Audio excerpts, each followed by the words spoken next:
ایک دن ایسا ہوتا ہے کہ کفار مشرکین کو رسول اللہ صلی اللہ علیہ وسلم ایک پہاڑی کے پاس جسے کوئی صفا کہا جاتا ہے اس کے پاس بلایا اور کہا، قریش کی جماعت ان کے خاندان کا نام لیا اور اس کو پکارا اور فرمایا یا صباح یا صباح، یعنی اس وقت یہ ہوا کرتا تھا کہ کوئی خطرے یا کوئی ہنگامی کوئی پروگرام ہوتا تھا یا لوگوں کو مدعو کرنا پڑتا تھا اچانک، تو ایک آواز لگائی جاتی تھی اس پہاڑی پر چڑھ کر اور کہا جاتا تھا یا صباح یا صباح۔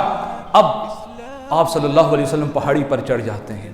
اب یہ نبوت کا جو دور تھا، ابھی تک اسلام جو تھا بڑے چھپ چھپا کر، بڑے احتیاط کے ذریعے اجماع عام کو پتہ نہ چل جائے، ہر انسان کو انفرادن دین کی بات پہنچائی جا رہی تھی۔ لیکن اب اللہ کی طرف سے حکم تھا کہ اب آپ علی الاعلان دین کا پیغام سنائیں، دین کی دعوت پہنچائیں، دین کی آواز پورے عالم تک سنائیں۔ تو اب رسول اللہ صلی اللہ علیہ وسلم اپنے تمام قریش جو وہاں جمع ہو چکا ہوتا ہے انہیں مخاطب ہو کر کہتے ہیں کہ اے قریش کی جماعت، اگر میں تمہیں یہ کہوں اس وادی میں ایک لشکر ہے جو تم پر حملہ کرنے والا ہے، تو کیا تم میری بات کو مانو گے؟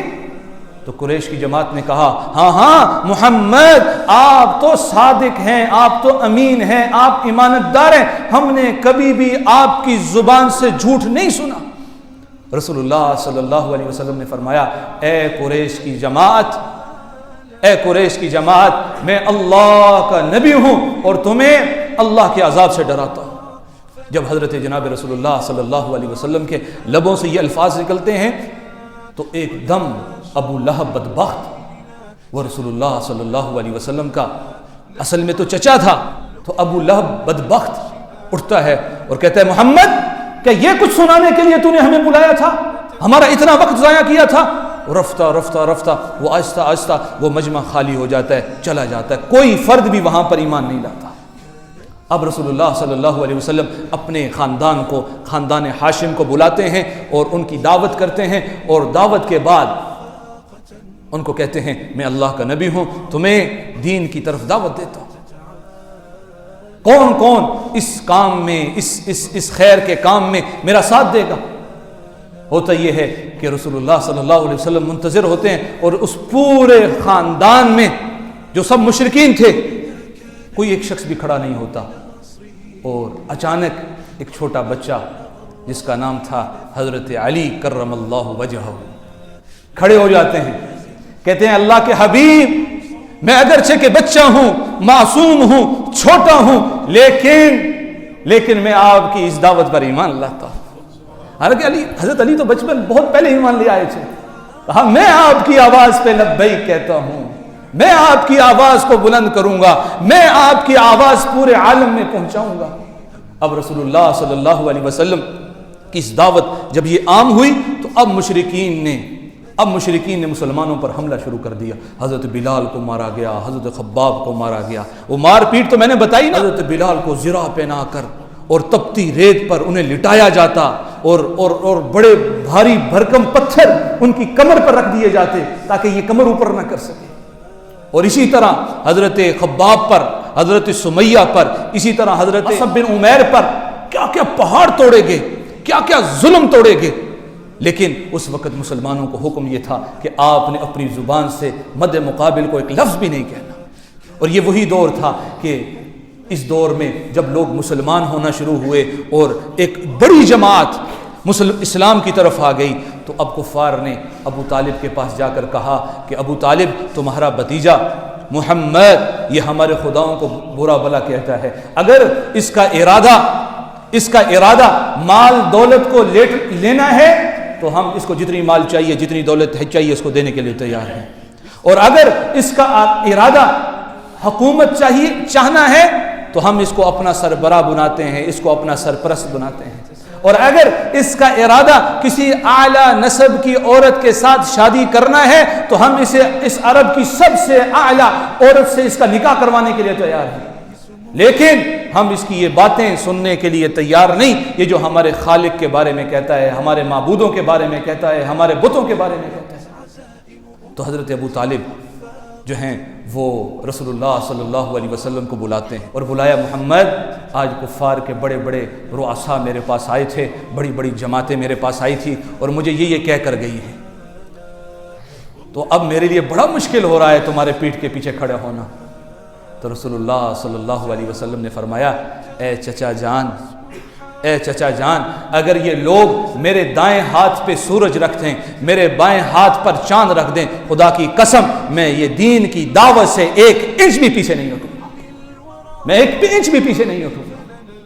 حضرت ابو طالب نے کہا کہ محمد میں تیرے ساتھ ہوں، جو تو کرنا چاہتا ہے تو کر گزر، میں کسی کو بھی تیرے طرف پہنچنے نہیں۔ کہ حضرت عبد المطلب جو تھے وہ رسول اللہ کی طرف کھڑے رہے اور کفار کا جبر، ان کی شدت چلتی رہی، وہ ان پر حملے کرتے رہے، لیکن آخر میں ہوتا یہ ہے کہ کفار نے ایک مشورہ بلایا ایک دارالندوہ کے اندر کہ مسلمانوں کو اب پستہ کرنے کی، ان کو ذلیل کرنے کی اور ان کو ختم کرنے کی ایک صورت ہے کہ بنی ہاشم کو ہم محصور کر کے رکھتے ہیں، ان کو ہم بند کر کے رکھتے ہیں تاکہ ان سے نہ کوئی خرید و فروخت کرے، نہ ان کے ساتھ کوئی تجارت کرے، نہ ان کے ساتھ کوئی رشتوں کا لین دین ہو، کوئی معاملہ ان کے ساتھ نہ ہو، تو یہ خود ان کی عقل ٹھکانے پہ آ جائے گی۔ اب کیا ہوتا ہے کہ ایک پورا جو مکہ تھا، انہوں نے ایک ایگریمنٹ بنایا، اور جس ایگریمنٹ میں یہ تھا کہ کوئی شخص بھی بنی ہاشم کے ساتھ خرید و فروخت نہیں کرے گا، ان کے ساتھ بے نہیں کرے گا، ان کے ساتھ تجارت نہیں کرے گا۔ اب جو ہے حضرت جو ابو طالب تھے، یہ رسول اللہ صلی اللہ علیہ وسلم کو اور اپنے پورے خاندان کو لے کر شیب ابی طالب میں چلے جاتے ہیں، 3 سال وہاں رہتے ہیں، اور وہاں رہنے کے حالات بڑے سخت تھے۔ روایات میں آتا ہے کہ جب کھانے کے لیے کوئی چیز نہیں پہنچائی جا سکتی تھی اور کوئی کپڑا نہیں پہنچایا جا سکتا تھا، تو حالات اتنے سنگین ہو گئے تھے کہ صحابہ کہتے ہیں ایک مرتبہ ایسا ہوا کہ ہمیں کہیں سوکھا ہوا چمڑا ملا، ہم نے اسے بھون کر پانی کے ساتھ ڈبو کے اسے کھایا، اور فرمایا اور بعض اوقات تو حالات اتنے خراب ہوئے کہ ہم نے پتے کھا کر اپنی زندگی گزاری ہے۔ تو یہ دور چل رہا تھا، 3 سال کا وقت گزرتا ہے، اور ہوتا کیا ہے کہ کفار میں سے ایک شخص تھا جس کا نام تھا ہشام، اس نے کہا کہ یہ کتنا ظلم ہے کہ ہم تو عیش کی زندگی گزاریں اور یہ مسلمان جو ہیں، جو ہمارے بھائی ہیں، یہ بڑی مشقت میں زندگی گزار رہے ہیں۔ تو اس نے ایک تحریک شروع کی، اور اس تحریک کے سلسلے میں وہ جو بھی دستاویز لکھے گئے تھے اس کو ختم کر دیا گیا۔ اب اسی سال، جس سال رسول اللہ صلی اللہ علیہ وسلم شیب ابی طالب سے آتے ہیں، اسی سال یہ ہوتا ہے کہ آپ صلی اللہ علیہ وسلم کے دادا، آپ صلی اللہ علیہ وسلم کے چچا ابو طالب کا انتقال ہو جاتا ہے، اور پھر کچھ دن بعد حضرت ختیجہ جو آپ صلی اللہ علیہ وسلم کی بیوی تھی، ان کا انتقال ہو جاتا ہے۔ تو رسول اللہ صلی اللہ علیہ وسلم بڑے پریشان ہو جاتے ہیں، بڑے رنجیدہ ہو جاتے ہیں، بڑے دکھ میں چلے جاتے ہیں۔ آپ صلی اللہ علیہ وسلم نے ایک موقع پر اللہ کے حضور رات کے پہر یہ دعا مانگی، یا اللہ اسلام کو 2 عمروں میں سے کسی عمر کے ذریعے عزت عطا فرما دیجیے۔ اب رات کو رسول اللہ صلی اللہ علیہ وسلم دعا مانگتے ہیں، صبح ہوتا یہ ہے کہ حضرت عمر اپنے گھر سے نکلتے، ابھی تک انہوں نے ایمان قبول نہیں کیا تھا، نکلتے کس ارادے سے؟ ایمان لانے کے ارادے سے نہیں، اس ارادے سے نکلتے ہیں آج محمد کا نعوذ باللہ من ذالک کام تمام کرنا ہے۔ گھر سے نکلتے ہیں اور اسلحہ ہے، اور تیر ہے، کمان ہے، تلوار ہے، وہ سجائی ہے۔ رستے میں ایک صحابی رسول ہیں جن کا نام تھا نعیم بن عبداللہ، وہ ان کو دیکھتے ہیں اور عمر سے کہتے ہیں، عمر یہ کوئی جنگ کی کیفیت تو نہیں ہے، صورتحال تو نہیں ہے کہ کہیں جنگ ہو رہی ہو اور تم نے اتنا اسلحہ سجایا ہو اور کہیں جا رہے ہو؟ کہا نہیں جنگ تو نہیں ہے، رسول اللہ صلی اللہ علیہ وسلم کا فیصلہ کرنے جا رہا ہوں۔ اب حضرت نعیم بن عبداللہ نے کہا، جا تو کہتا ہے رسول اللہ کا فیصلہ کرتا ہوں، جا اپنے گھر کی خبر لے، تیری بہن تیرا بہنوئی مسلمان ہو چکے ہیں۔ جیسے ہی حضرت عمر یہ سنتے ہیں تو اپنی بہن کے گھر کی طرف جاتے ہیں، جلدی میں جاتے ہیں، اور گھر کے پاس پہنچتے ہیں تو قرآن کی آواز آ رہی ہوتی ہے، قرآن کی آواز آ رہی ہوتی ہے۔ تو گھر کے اندر داخل ہوتے ہیں اور پوچھتے ہیں، یہ تم کیا پڑھ رہے تھے؟ یہ کس چیز کا تذکرہ کر رہے تھے؟ یہ کوئی نیا دین تھا جو ہمارے باپ دادا نے ہمیں نہیں سکھایا تھا، مجھے اس کی آوازیں آ رہی تھی۔ تو حضرت عمر کی بہن فاطمہ رضی اللہ تعالی عنہا نے کہا کہ عمر یہ ویسے ہی ہم کوئی اور بات کر رہے تھے، تمہارے مقصد کی نہیں ہے۔ انہوں نے کہا نہیں میں نے سنا ہے تم دونوں مسلمان ہو گئے ہو۔ تو حضرت فاطمہ نے کہا ہاں ہم مسلمان ہو چکے ہیں۔ تو جیسے یہ کہا تو اپنے بہنوئی کو پکڑا اور کوٹنا شروع کر دیا، مارنا شروع کر دیا اور ان کو لہو لہان کر دیا. تو اب فاطمہ بچانے کے لیے آئی تو فاطمہ کو مارنا شروع کر دیا جو حضرت عمر کی بہن تھی, ان کو مارنا شروع کیا.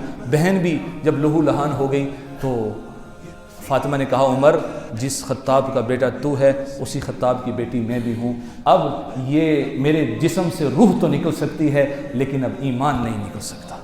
اب جب یہ جملے حضرت فاطمہ نے کہے نا تو حضرت عمر کے دل پر ایک چوٹ لگی کہ کیا وجہ ہے, کیا چیز ہے کہ جس نے اس فاطمہ کی زندگی کو بدل دیا اور اتنی مار کھانے کے باوجود بھی یہ ایک قدم پیچھے ہٹنے کے لیے تیار نہیں ہے.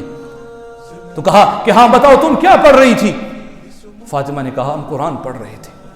کہا دو میں قرآن پڑھتا ہوں, کیا لکھا ہے اس میں؟ حضرت فاطمہ نے کہا اس کو کوئی ناپاک آدمی ہاتھ نہیں لگا سکتا, اس کو پڑھنے کے لیے پہلے تمہیں پاک ہونا ہوگا. حضرت عمر جاتے ہیں, وہ پاکی حاصل کرتے ہیں اور واپس آتے ہیں, قرآن کی ان سطروں کو پڑھتے ہیں. کون سی؟ طٰہٰ مَا أَنزَلْنَا عَلَيْكَ الْقُرْآنَ لِتَشْقَىٰ. یہ آیات پڑھتے ہیں تو اچانک دل کی زندگی بدل جاتی ہے. دیکھیں ہم نے سنا نا, ہم نے سنا, ہمارے زندگی میں فرق پڑا نہیں پڑا, لیکن حضرت عمر پڑھتے ہیں طٰہٰ مَا أَنزَلْنَا عَلَيْكَ الْقُرْآنَ لِتَشْقَىٰ إِلَّا تَذْكِرَةً لِمَن يَخْشَىٰ. جیسے پڑھتے ہیں دل کی زندگی بدل جاتی ہے اور کہتے ہیں کہ فاطمہ مجھے محمد کے پاس لے جاؤ, میں کلمہ پڑھنا چاہتا ہوں. اب حضرت خباب بن ارد بتاتے ہیں کہ ہاں حضرت محمد مصطفیٰ فلاں فلاں گھر میں ہے, آپ جا کر وہاں ایمان قبول کر سکتے ہیں. حضرت عمر وہاں جاتے ہیں ایمان قبول کرنے کی غرض سے. جب وہاں پہنچتے ہیں تو سراغ سے حضرت حمزہ دیکھ رہے ہوتے ہیں جو بھی تازہ ایمان لے کے آئے ہوئے تھے. وہ دیکھ رہے ہوتے ہیں اور کہتے ہیں لگتا ہے عمر کے حالات ٹھیک نہیں. تو فرمایا کہ اگر عمر اچھے ارادے سے آیا ہے تو اس کو ویلکم کہیں گے, اور اگر کسی غلط ارادے سے آیا ہے تو اسی کی تلوار سے اس کا کام تمام کریں گے. رسول اللہ کے پاس آتے ہیں, اسلحے سے لیس ہیں. رسول اللہ حضرت عمر کو پکڑتے ہیں اور کہتے ہیں عمر تجھے کیا ہو گیا کہ تجھ جیسا ذہین آدمی بھی اب تک اسلام سے دور ہے. تو حضرت عمر رضی اللہ تعالیٰ کلمہ پڑھتے ہیں اشہد اللہ الہ الا اللہ و اشہد ان محمد رسول اللہ. کلمہ پڑھ کے مسلمان ہو جاتے ہیں اور لوگوں سے کہتے ہیں کہ یا رسول اللہ, اے اللہ کے حبیب آپ بتائیے اسلام کا کیا حکم میری طرف متوجہ ہے, کیا آرڈر ہے آپ کا جو میں نے پورا کرنا ہے؟ تو حضرت جناب رسول اللہ صلی اللہ علیہ وسلم نے فرمایا ہاں اب یہاں ہم نماز پڑھیں گے. تو حضرت عمر نے کہا کہ میں ایمان لے آؤں, عمر مومن ہو چکا ہو اور ہم چھپ چھپا کے نماز پڑھیں؟ ایسا نہیں ہو سکتا, ایسا نہیں ہو سکتا. آئے ہم حرم میں کعبے میں نماز پڑھیں گے. اب کبھی بھی جماعتاً نماز وہاں نہیں ہوئی تھی اس طرح. حضرت عمر جناب رسول اللہ کو لے کر صحابہ کو لے کر نکلتے ہیں اور کہاں پہنچتے ہیں؟ کعبۃ اللہ پہ پہنچتے ہیں, بیت اللہ پہنچتے ہیں. اور کفار مشرکین دیکھ کر حیران کہ عمر جیسا آدمی اگر ایمان میں آ گیا ہے تو اب ہمارے لیے خطرے کی بات ہے. مشرکین جو ہے نا بآواز بلند یک زبان ہو کر کہتے ہیں عمر کس ارادے سے آئے ہو؟ حضرت عمر نے کہا کہ اب میں ایمان لے آیا ہوں, اب کسی نے اگر اپنی بیوی بیوہ کروانی ہے, بچے یتیم کروانے ہیں تو میدان میں آ جائے, عمر حاضر ہے, عمر حاضر ہے. حضرت عمر رضی اللہ تعالیٰ وہاں صحابہ کی ساتھ نماز پڑھتے ہیں, رسول اللہ کے ساتھ نماز پڑھتے ہیں. لیکن وجہ کیا بنی؟ قرآن. جو آیات میں نے آپ کے سامنے پڑھی یہ حضرت عمر نے سنی, لیکن کیا ہوا ایک دم سے وہ عمر جن کی زندگی کتنی سخت تھی, ایک دفعہ اپنی باندی کو مار رہے ہیں. کس بات پر کہ اسلام لائی ہے؟ اس کو مار رہے ہیں جس کا نام تھا لبینہ. مار کے جب تھک گئے تو تھوڑی دیر بیٹھ گئے اور کہنے لگے لبینہ میں اس لیے نہیں بیٹھا کہ مجھے تجھ پہ ترس آ گیا, میں اس لیے بیٹھا ہوں کہ میں تھک گیا ہوں. وہ عمر جب قرآن سنتے ہیں تو دل بدل جاتا ہے, دل کی زندگی بدل جاتی ہے. اور آج ہم اللہ معاف کرے ہم قرآن پڑھتے بھی نہیں ہیں. حضرت عمر نے تو قرآن سن لیا تھا نا, ہم تو سنتے بھی نہیں ہیں, پڑھتے بھی نہیں ہیں. ہماری زندگیاں کیسے بدل سکتی ہیں؟ ہم مومن تو ہیں.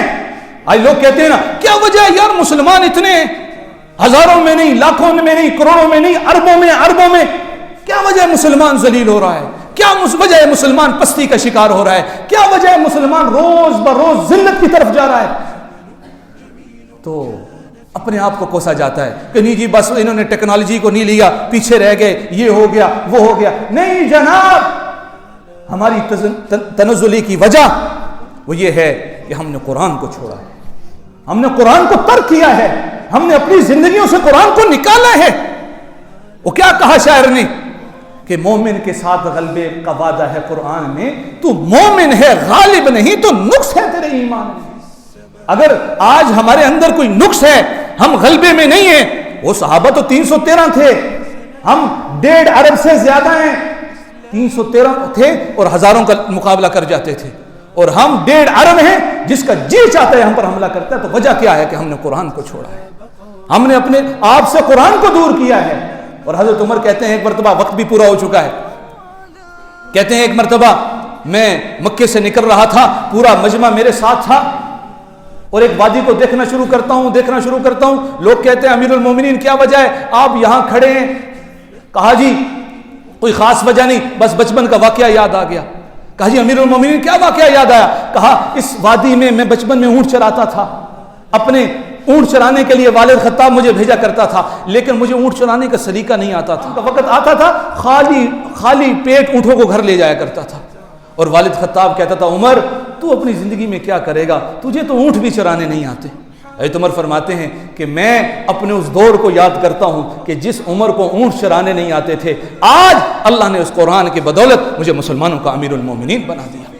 بات کیا تھی کہ کیسر و کسرا سے نہ دبے چند وہ لوگ کہ اونٹوں کے چرانے والے، جن کو ہوتا تھا کافور پہ نمک کا دھوکھا، بن گئے دنیا کی تقدیر بدلنے والے۔